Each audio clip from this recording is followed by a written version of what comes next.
কারখানায় কাজ করা সামান্য এক শ্রমিকের ছেলের খেলা দেখে তাকে কিনে নেয় স্থানীয় এক ক্লাব।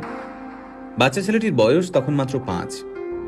কিন্তু ভাগ্যের কি পরিহাস, মাত্র 11 বছর বয়সে এক বিরল রোগ ধরা পড়ল এই বিস্ময় বালকের। পরিস্থিতি এমন হলো যে চিকিৎসা শুরু না হলে বাচ্চাটির প্রাণ সংশয় হতে পারে।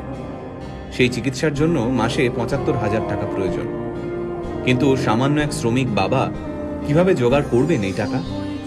স্থানীয় যে ক্লাবে ছেলেটি খেলতো তারাও এই বিপুল পরিমাণ টাকা দিতে অস্বীকার করল। খেলা তো দূর, একটা সময় যার বেঁচে থাকা নিয়ে সংশয় দেখা গিয়েছিল, আজ সেই ছেলেটাই এই পৃথিবীর সর্বকালের সেরা একজন ফুটবলার। হ্যাঁ, ঠিকই ধরেছেন। আজকের ভিডিওতে আমরা কথা বলবো লিওনেল মেসিকে নিয়ে। 1987 সালে আর্জেন্টিনার রোজারিওতে জন্ম হয় মেসির। বাবা কাজ করতেন স্টিল ফ্যাক্টরিতে, মা ছিলেন সাফাই কর্মী। হাঁটতে শেখার আগেই ফুটবল নিয়ে কসরত করা শিখে যায় ছোট্ট মেসি। পায়ে বল নিয়ে যেন জাদু দেখাতে পারত ছোট্ট ছেলেটা। তার খেলা দেখে মাত্র 5 বছর বয়সে তাকে কিনে নেয় স্থানীয় এক ক্লাব। ছোট্ট মেসির খেলা দেখতে দূর দূরান্ত থেকে মাঠে ভিড় জমাতো দর্শকরা। তাই মাত্র 5 বছর বয়সী মেসির খবর ছড়িয়ে পড়ে আর্জেন্টিনা থেকে স্পেনে। পরিবারের মুখে দুবেলা খাবার তুলে দিতে প্রতিদিন মাথার ঘাম পায়ে ফেলতে হতো মেসির বাবাকে।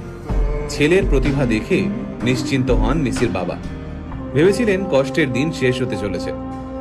সবকিছুই ঠিকঠাক চলছিল। সবাই জানতো মেসি ইউরোপের বড় কোনো ক্লাবে খেলবেই।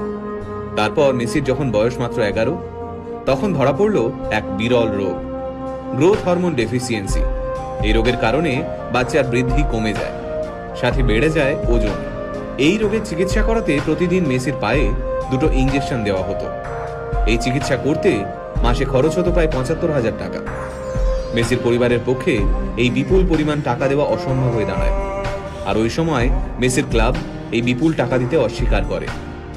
চিকিৎসার খরচ জোগাতে বিভিন্ন ক্লাবের দরজায় দরজায় ঘুরতে থাকেন মেসির বাবা। কিন্তু মাত্র 11 বছরের একটা বাচ্চার জন্য প্রত্যেকটা ক্লাব এই বিপুল পরিমাণ টাকা দিতে অস্বীকার করে। তবে চিকিৎসা চলাকালীন মেসিকে মাঠ থেকে এক মুহূর্তের জন্যও দূরে সরিয়ে রাখা যায়নি। সেই সময় ওই মাঠে উপস্থিত ছিলেন ফুটবল ক্লাব বার্সেলোনার এক প্রতিনিধি। মেসির পায়ের জাদু দেখে মেসিকে স্পেনের বার্সেলোনায় নিয়ে যেতে চান সেই প্রতিনিধি। হাতের কাছে কোনো কাগজ না থাকার কারণে একটা ন্যাপকিনেই কন্ট্রাক্ট লেখা হয়। তাতে সই করেন মেসির বাবা। সেই বহুমূল্য ন্যাপকিন এখনো মেসির কাছে রয়েছে। তারপরের ইতিহাস আমরা সবাই জানি। বার্সেলোনায় ইতিহাস তৈরি করেন তিনি। বিশ্বের সামনে বার্সেলোনাকে সেরা ক্লাব হিসেবে তুলে ধরেন। শুধুমাত্র 2012